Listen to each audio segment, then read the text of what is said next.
Good morning everyone, তোমরা কেমন আছো? আশা করি ভালো আছো। আমিও ভালো আছি। দুদিন ধরে খুব শরীরটা খারাপ করছে, এখন একটু ভালো আছি। তো সকালবেলা আজকে দেরি করে কোনো কাজের মাসে আসতে আমি দেরি করে উঠেছি, শরীরটা ভালো না বলে 6:30টায় উঠেছি। যেখানে 5:30 6টায় উঠি, সেখানে 6:30টায় উঠেছি। উঠে ঘরটা পরিষ্কার করে বাসন টাসন ধুয়ে তারপরে আজকে আর বসিনি। যেখানে 10 মিনিট 20 মিনিট বসতে পারি, কিন্তু আজকে বসার টাইম হয়নি।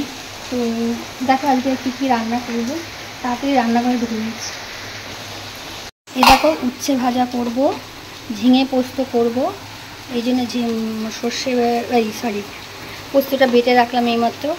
আর উচ্ছে কেটে ধুয়ে নুন হলুদ মাখলাম, এটা হয়ে গেছে। আর মাছটা বের করেছি, বরের জন্য দুবেলাই মাছ করে নেব। তো ওবেলাও মাছ দিয়ে ভাত খেয়ে নেবে, এই জন্য ওটা ভিজিয়ে রেখেছি।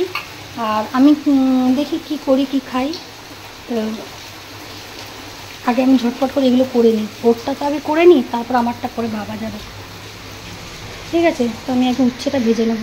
দেখবে মুষলধারে ধোঁয়ার মতন বৃষ্টি হচ্ছে। এই দেখো এখান থেকেই কেমন ধোঁয়া ধোঁয়া লাগছে, ঠিক আছে? পুরো ধোঁয়ার মতন বৃষ্টি হচ্ছে, ধোঁয়ার মতন, পুরো ধোঁয়ার মতন বৃষ্টি হচ্ছে।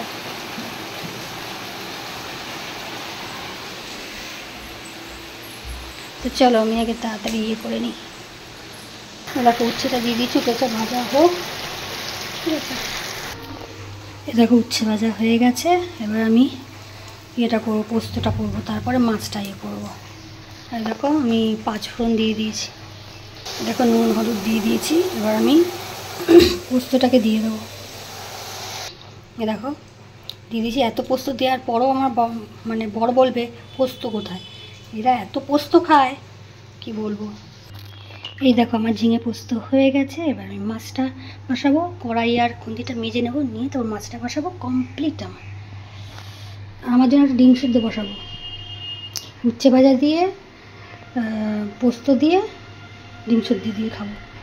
মাছটা খেতে ভালো লাগছে না, ঠিক আছে? তো চলো তাড়াতাড়ি করে নিই। এরকম মাছের জন্য আমি মশলাগুলি নিয়েছি। এর মধ্যে আছে ধনের গুঁড়ো, জিরের গুঁড়ো, হলুদের গুঁড়ো আর 2 রকমের লঙ্কার গুঁড়ো। আদাটা ছেঁচে নিয়েছি, এ দেখো, আর টমেটোটা কেটে নিয়েছি। তো চলো এবার মাছটা বসা হবে। এ দেখো তেল দিয়ে দিয়েছি, এবার মাছটা ভেজে নেব।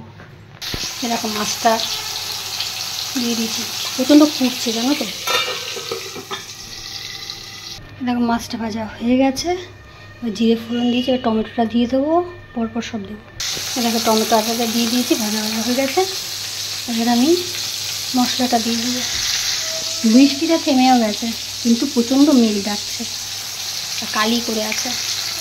এ দেখো মশলাটা কষিয়ে আমি জল দিয়ে দিয়েছি, মানে মশলা বাটিতে যেইটুকুনি জল ছিল সেইটুকুনি দিয়ে দিয়েছি, এক্সট্রা কোনো জল দিইনি। এটা ফুটে গেলে তারপর মাছটা দিয়ে দেবো। এ দেখো মাছটা দিয়ে দিচ্ছি, এটা হোক। এবার একটুখানি ডাকি, বেলা হয়ে যাচ্ছে। তো দেখো আমার মাছ রেডি হয়ে গেছে, ঠিক আছে? তো চলো এবার চাটা বসাবো। উঠে গেছে, চাটা বসিয়ে নিই। চাটা বসানোর পর তারপরে ভাতটা বসবো। ভাতের জলটা করে দিয়েছি। এ দেখো চা বসিয়ে দিয়েছি দুজনের জন্য। এ দেখো আমাদের আদা চা রেডি। তো চাটা খেয়ে নিই, ভাতটা বসিয়ে নিই আমি। দেখো বর খেয়ে চলে গেছে, তো আমার জন্য একটা ম্যাগি বানিয়ে নিয়ে এসেছি। তো ম্যাগিটা খাবো, খেয়ে দিয়ে তারপরে আমি রান্নাঘর পরিষ্কার করবো। আমি পুরো টুকরো টুকরোভাবে খাবো। যেমন এরকম একটুখানি নোটে শাক, বেগুন ভাজা, একটুখানি ঢ্যাঁড়স চচ্চড়ি ছিল, আর ডিমটা তখন সেদ্ধ করেছি, আর ভাত আর পেঁয়াজ। যদি ভাত বেঁচে যায় থাকে তাহলে আমি পোস্ত দিয়ে খাবো, নাহলে ওই আমি যা একবারে ভাত নিই, ওই একবারে ভাত নিই, বারবার ভাত খাই না। বারবার ভাত নিই না, ভালো লাগে না। চলো এটা হলো আমার লাঞ্চ থালি। তো চলো খাওয়া দাওয়া করে নিই, তারপর দেখি আর কখন আসি। তো দেখতেই পেলে কী দিয়ে আমি ভাত খেয়েছি, ঠিক আছে? তো সন্ধ্যাবেলা আর আসেনি। সন্ধ্যাবেলা কিছুই, মানে একটা বিস্কিট খেয়েছি, সেটা আর কি দেখাবো তোমাদেরকে।